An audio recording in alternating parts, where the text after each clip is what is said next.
हर तरफ सन्नाटा पसरा हुआ था, मानो कोई चू भी करे तो मीलों दूर तक उसकी आवाज साफ सुनाई पड़ती। और इस घनघोर अंधेरे में अगर कुछ दिखाई दे रहा था तो वो था हॉली इंटरनेशनल स्कूल, जो इस घाटी की सबसे ऊंची पहाड़ी पर बना हुआ एक आलीशान स्कूल है, जहां से आ रही रोशनी की चारों तरफ अंधेरे में धुंध ऐसे घूम रही थी जैसे मानो कि वो इस स्कूल को अपने कब्जे में लेकर पहरा दे रही हो।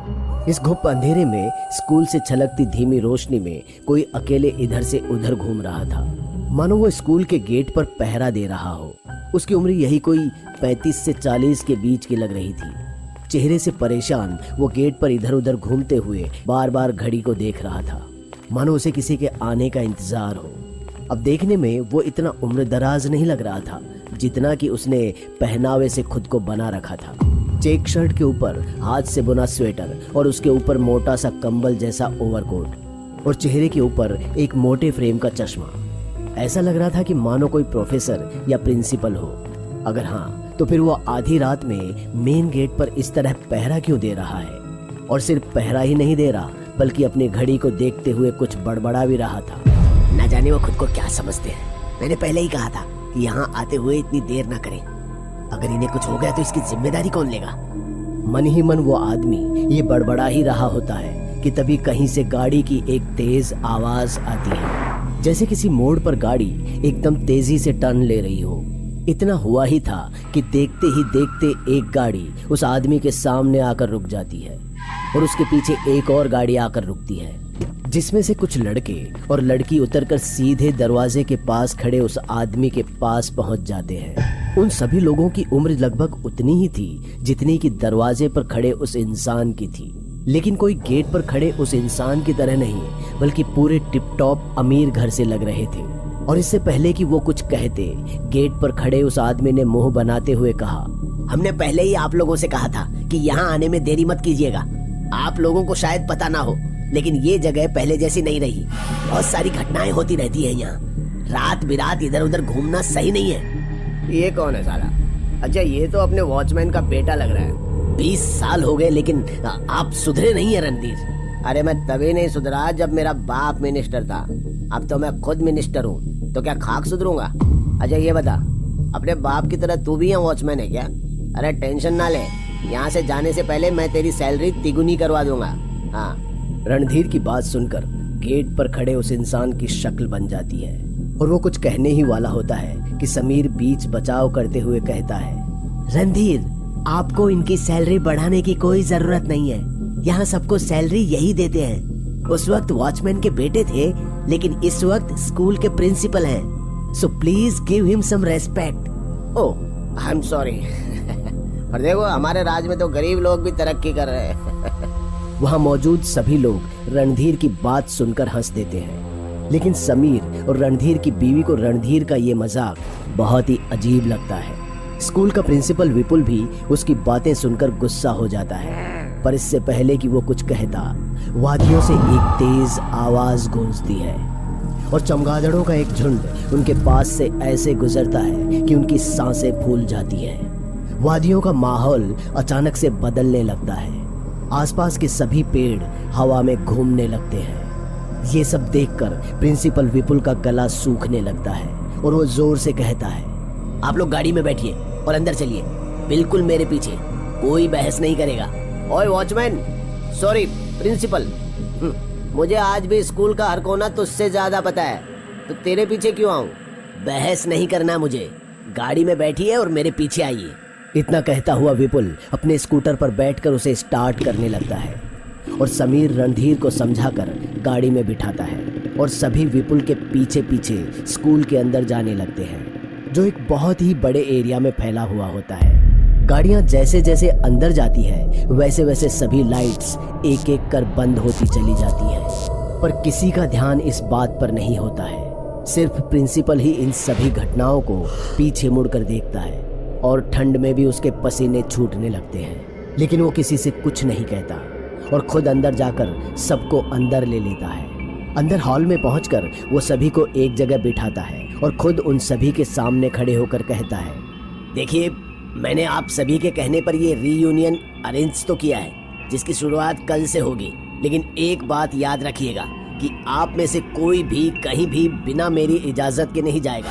आप 20 साल बाद यहाँ आए हैं और हम चाहते हैं कि अच्छी यादें लेकर वापस जाएं, क्योंकि आपके जाने के बाद यहाँ बहुत कुछ बदल गया है जिसे जानकर आपको कोई फायदा नहीं है। इसलिए बेहतर यही होगा कि आप यहाँ सावधानी से रहें। हम कल मिलेंगे, आप तब तक आराम कीजिए।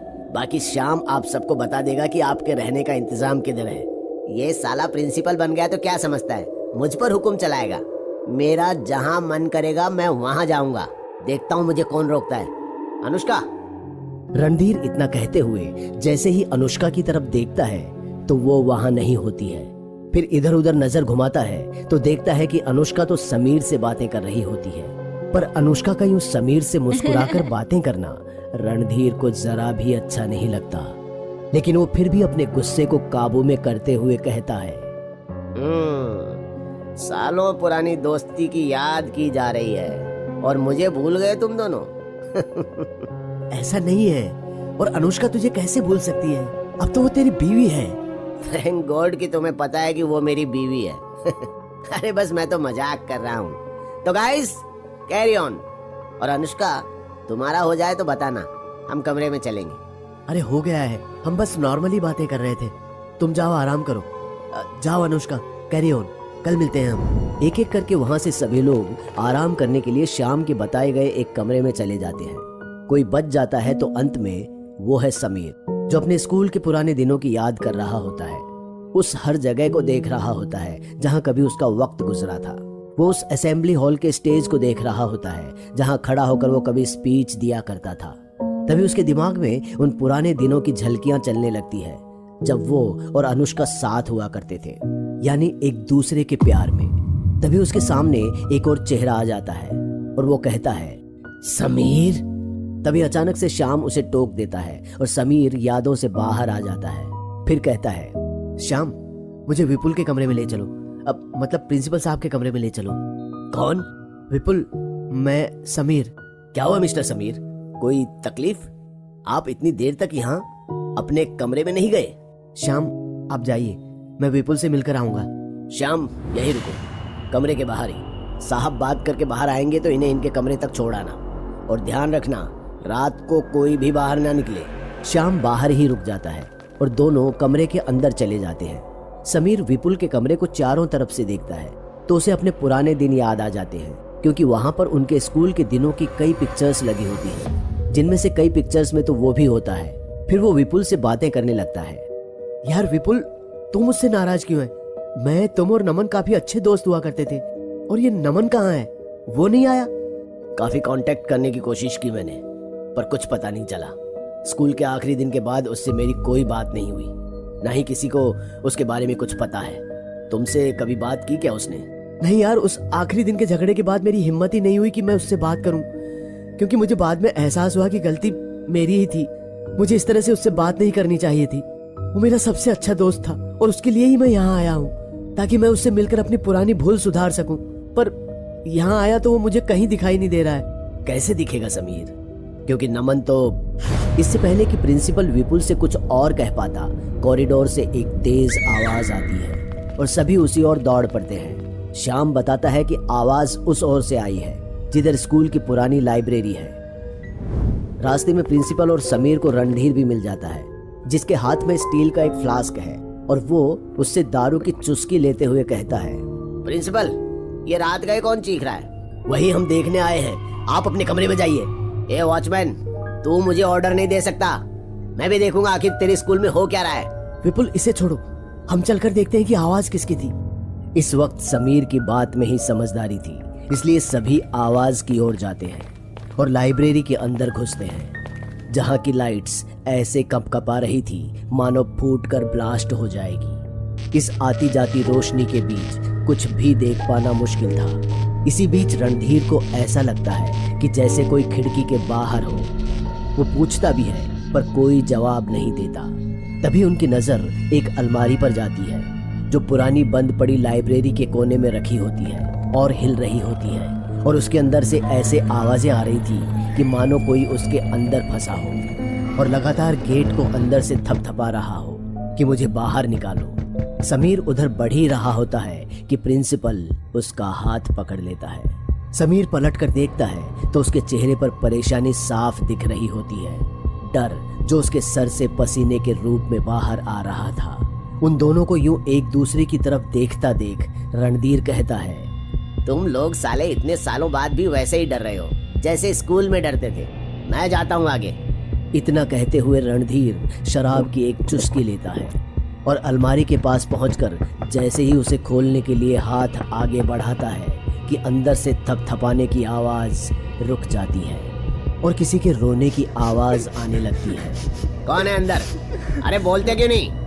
रणधीर के इतना पूछते ही सभी आवाजें बंद हो जाती हैं। फिर जैसे ही रणधीर दरवाजा खोलने के लिए हाथ आगे बढ़ाता है कि अंदर से जोर से थपथपाहट की आवाज आती है और रणधीर डर कर जमीन पर गिर पड़ता है। पूरी लाइब्रेरी की लाइट्स जलने बुझने लगती है और अचानक से अलमारी का दरवाजा टूटता है और अंदर से एक लाश निकलकर सीधे रणधीर के ऊपर आ गिरती है।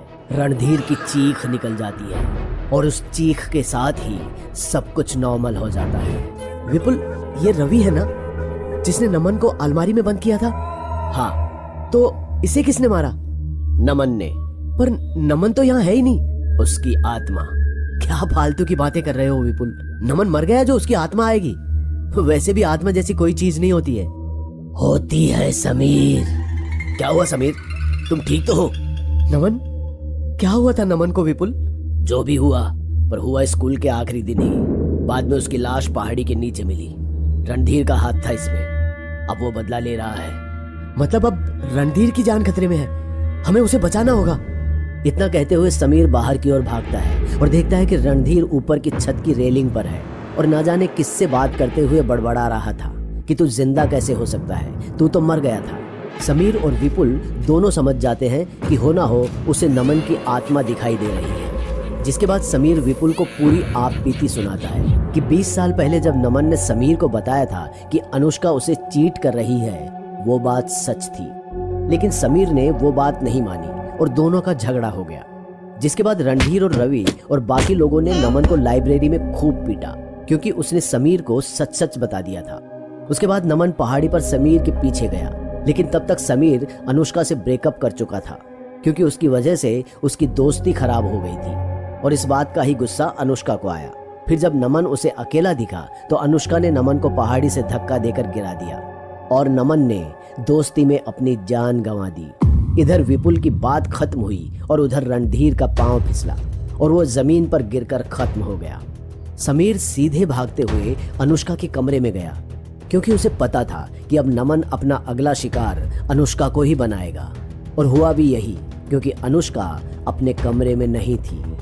समीर की नजर बाहर गई। अनुष्का पहाड़ी की तरफ बढ़ रही थी अपना नाइट गाउन पहने हुए, तो वो भी उसके पीछे भाग निकला। लेकिन तब तक अनुष्का पहाड़ी के कोने तक पहुंच चुकी थी। अनुष्का, आगे मत बढ़ना। तुझे क्या लगता है समीर, तू उसे बचा लेगा? ये तब भी तेरे लिए सही नहीं थी और आज भी नहीं। यह आवाज अनुष्का के मुंह से निकल रही थी, पर बोल कोई और रहा था, यानी कि नमन, जिसने अनुष्का के शरीर पर कब्जा कर रखा था। और इससे पहले कि समीर कुछ करता, अनुष्का का पांव खाई की तरफ बढ़ता है और वो उसमें गिरने ही वाली होती है कि समीर उसका हाथ पकड़ लेता है। अनुष्का का खाई में गिरना या ना गिरना अब समीर के हाथ में होता है। अनुष्का चिल्ला रही होती है कि समीर उसे बचा ले। नमन की आत्मा उसके शरीर से जुदा होकर शैतानी हंसी हंस रही होती है और कहती है,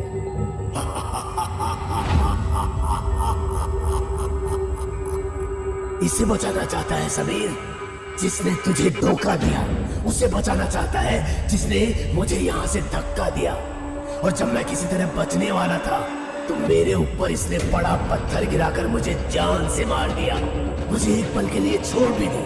इसने तो मेरी माँ को भी मरवा दिया ताकि वो मेरे लिए आवाज ना उठा सके। तू बचाना भी चाहेगा तो मैं इसे नहीं छोड़ूंगा। इतना सुनते ही समीर अनुष्का का हाथ छोड़ देता है। उसकी आंखों में आंसू होते हैं, लेकिन वो अपने दोस्त की बात सुनता है और मानता भी है।